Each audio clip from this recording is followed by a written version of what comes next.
Guys, what's up? Aaron Hooper here. I'm so excited because today we finally get into the actual physical aspect of this program.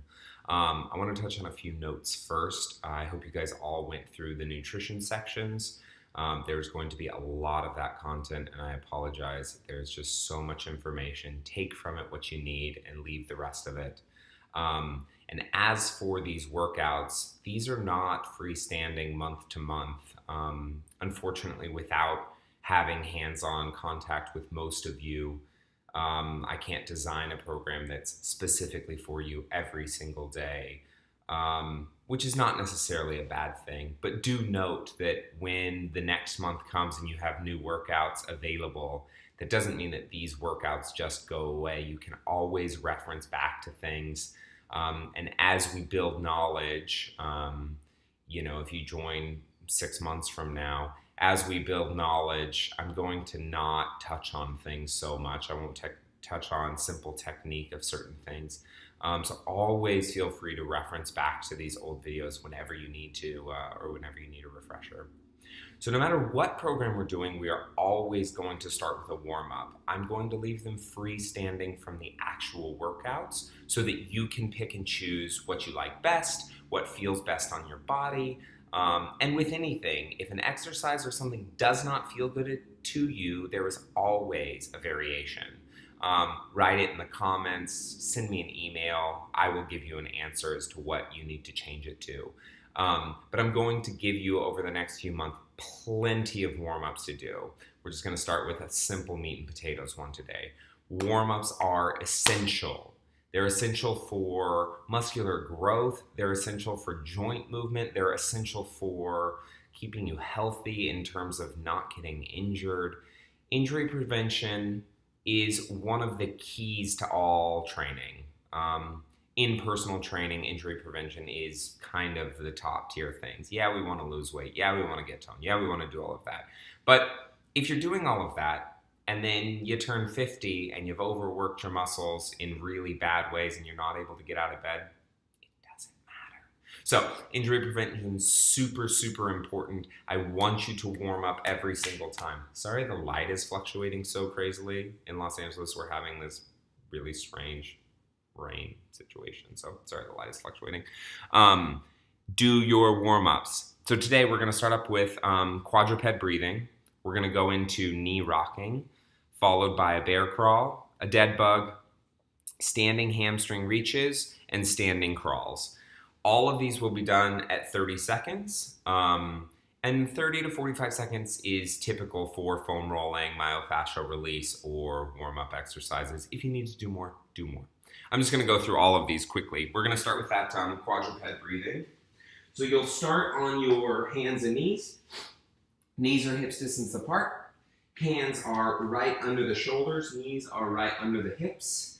You're going to exhale through your mouth and press your spine to the sky so you're rolling your spine as much as possible. You're rounding it out. The neck can be long with the spine here. You're going to take deep breaths here for 30 seconds, inhaling through the nose and exhaling through the mouth.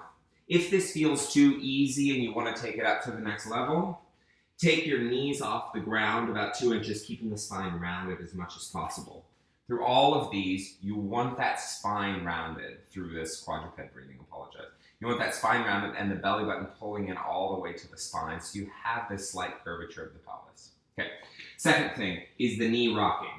After you've rounded the spine, if your knees are off the ground, put them back, flatten the spine out, knees open up a little wider, and we sit back on the heels and then shift forward over the fingertips.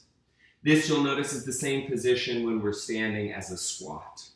We don't want that pelvis to have crazy movement, right? We're keeping it flat here. Third thing, bear crawl. Coming back to that quadruped position, the back stays flat. You take the knees off the ground, and moving the opposite hand and foot, you're going to just move forward and backwards. You don't want to take your hips too high up into the sky. You don't want to round your spine. Flat spine, opposite hand and foot moving at the same time. If that's too hard, move just the opposite hand and foot and keep the knee on the ground the other time. That's the regression for that. Followed by dead bug. You're going to look like a dead bug laying on your back. Neck is long against the floor. Lower spine is pressing into the floor the whole time. If the back comes off the ground, this is too much pressure for you. So in the dead bug, we keep our knees right above our hips and our hands right above our shoulders. If at any moment your feet start going like this and your spine comes off the ground, just pull your knees in slightly, press the spine into the floor. That's our dead bug. You're just breathing there for 30 seconds. There is an active version of that. We'll learn it another time. Followed by the standing hamstring reach. You're standing up tall, feet are straight forward. One foot goes in front of you and you reach out forward towards it. The hips are shooting backwards. So this knee is bent, the back foot knee is bent, the front is long, and then you stand up. You switch legs, stand up, switch legs. You should feel a long stretch between that, on that hamstring of the straight leg. And the last thing is the standing crawl. This is an active movement. We're going to touch at the opposite side of the body, the knee to the elbow, without rounding the spine. So this is a no-no. We want to keep the spine nice and long and touch. If you can't reach the elbow, touch at the wrist. That is your variation. Cool. So let's go ahead and do this. I'm going to do it with the proper timing. So get on your hands and knees. We're going to do that quadruped breathing here. And press through the middle of that spine. Fingertips are pressing through the floor. Tuck those toes. If you're ready, take the knees off of the ground. Breathing deeply here in through the nose. Exhale through the mouth. And if at any moment you need to put the knees back on the ground, feel free. Staying here, 10 more seconds. Again, in through the nose. And out through the mouth. Keep pressing and rounding that spine. Good. Knees come to the outside. Flatten that spine out. Neck is long. Pressing back towards the heels and reaching forward into that kind of horizontal squat-y position. Shoulders stay long. We're pressing through the fingertips here. This is our knee rocking. Squeezing the tush every time to come forward again, right? So to protect our spine, we squeeze our glutes. Replace those knees back right under the hips. Tuck the toes under. Pull the knees off the ground. Back is flat this time. Opposite hand and foot move at the same time. Forward and backward. You can also go side to side if that feels comfortable. You can go in circles. Whatever you need to do to make it a little more fun for yourself. And forward and backward. If you need to put the knees on the ground, remember that is always an option. This is a baby crawl. It's not wrong. Good. Flipping onto our backs. I'm taking my hat off because it's getting in the way. Push your spine into the floor. Hands go right over your shoulders. Knees are right over the hips. Flex the feet. The lower spine starts coming up. Just pull your knees in a little bit. Reaching towards the sky. You should feel your belly shake a little bit. Yeah, that's abdominal engagement. That is exactly what we want. Breathing deeply here. We'll learn the more advanced position eventually, but don't stress about it now. And rolling to stand. Coming into that standing hamstring reach. One leg goes in front of you, reaching out. Keeping your spine nice and long, switch the leg. You should feel a big stretch right in the back of that hamstring. Don't push it too far. If you can't go this far, there is no stress in there. You're just counterbalancing with the hands and the hips, reaching all the way from the fingertips to the bottom of the glutes.